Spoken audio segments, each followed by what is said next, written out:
Hi guys, welcome back to OCD Recovery's YouTube channel. Gemma here. I wanted to do a video today about why we can show compassion to other people but not to ourselves. Now, that's not always the case.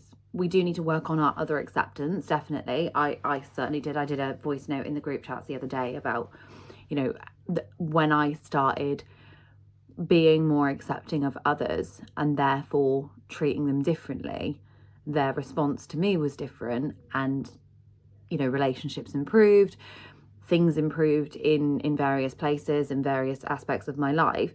So other acceptance usually needs some work. It definitely did for me.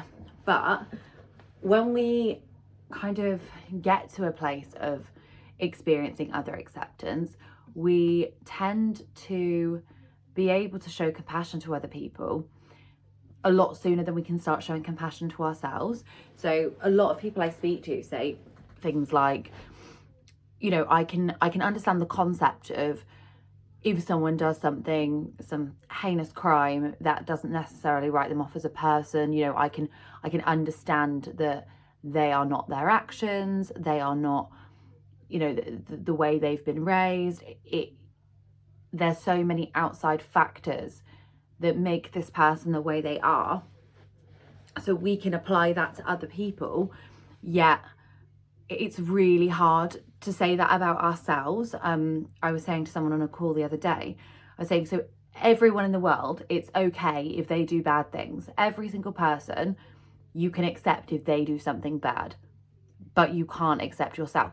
That's like you're saying, I have to be better than every other person in the world. Like, I have to know better than everyone else. It's almost like you're putting yourself on a bit of a pedestal of, I have the ability to be this perfect person and I should be reaching that goal, but everyone else is allowed to slip up and make mistakes.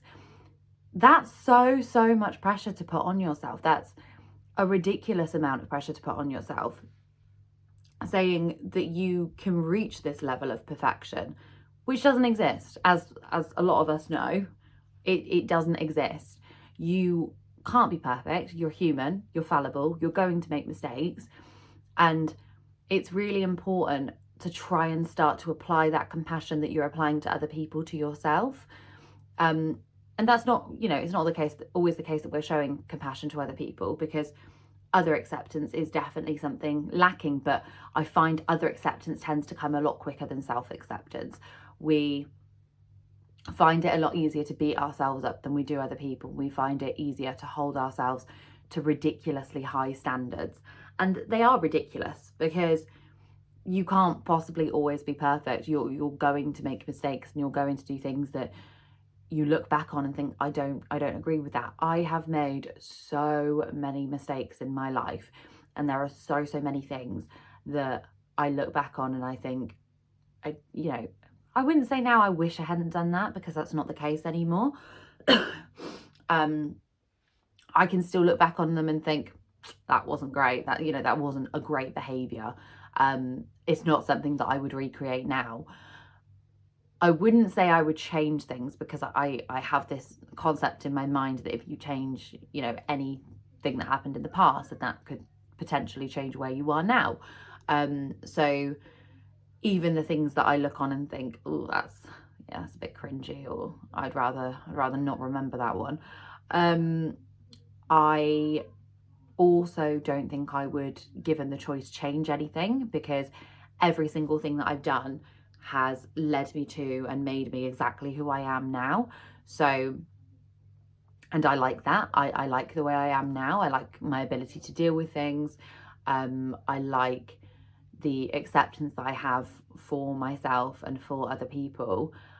So I don't think I would want to change anything, because if I hadn't experienced that and I hadn't experienced OCD, definitely if I hadn't experienced OCD, I wouldn't have felt the need to, work on becoming more rational. Because if it's not affecting you, if being irrational isn't making your life difficult, then you don't necessarily work on it, which is why a lot of people are so irrational.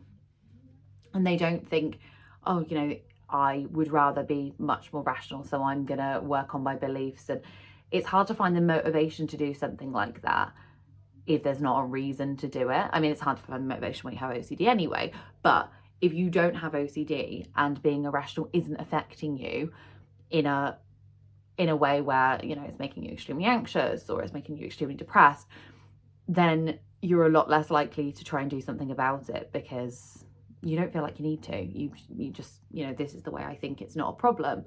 But when you have OCD, that kind of prompts you to change the way that you're thinking, because you come to understand that the way you're thinking is leading to these negative emotions that you're having.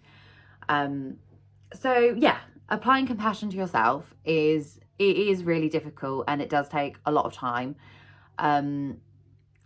But I think it's really important to remind yourself that you're not above everyone else, and you shouldn't, you know, have this extra special way of being good and, you know, doing everything right that no one else has, because I think that's what it kind of comes down to, is we place ourselves to impossible standards that we wouldn't put on anyone else, because we can kind of see with other people, but because we have this belief that we have to be a good person and that we should know better and we should do better, you know, those are the beliefs that are usually there with these particular fears, is I should know better, I should do better, I can't stand it if I make a mistake, if I'm not the person that I want to be or the person that I believe I am. It's those kind of beliefs that are triggering that anxious response, because we think that we should be better than we are, rather than a more rational belief of, I would prefer to do better, I would prefer not to make mistakes, however, I am fallible, I'm a human being, I do make mistakes, you know, those mistakes are maybe partially decisions I've made, but also partially I didn't know any better. You know, I was raised to believe that these things were right, or there's so many reasons that we do things outside of, I don't want to go massively into the like psychological ideas here of why this is, and, you know, do we actually have free will? But there's so many reasons behind the decisions we make and the things that we do, and we can apply that to other people often and say, you know, yes, this person did do something bad, but I mean, they, you know, they were raised in this horrible condition, or this happened to them and they were never the same after this event, and things like that. Look at yourself in the same way, as someone who is a product of their environment. Yes, you can learn to do better, but that doesn't mean that you will have always done better. You can certainly learn to do better, and you can learn to change the way that you react to things, but that takes time and that takes a willingness to do so. So yeah, in summary, try and apply the same compassion that you show to others to yourself, because there's nothing to say that you should know better than every other person in the world. We're all human, we're all fallible, we all make mistakes. So try your best to show yourself some compassion for those mistakes. Thank you for watching, and have a lovely Christmas if you're watching this just before Christmas. I'm not 100% sure when it'll be uploaded, but we are currently a week exactly until Christmas, hence the jumper. So if you're watching before, have a wonderful Christmas, and if you're watching after, I hope you had a great time.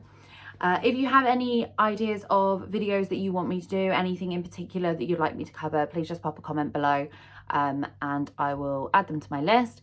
And if you're interested in OCD Recovery's coaching services, please just contact Phil at ocdrecovery.com. Thank you.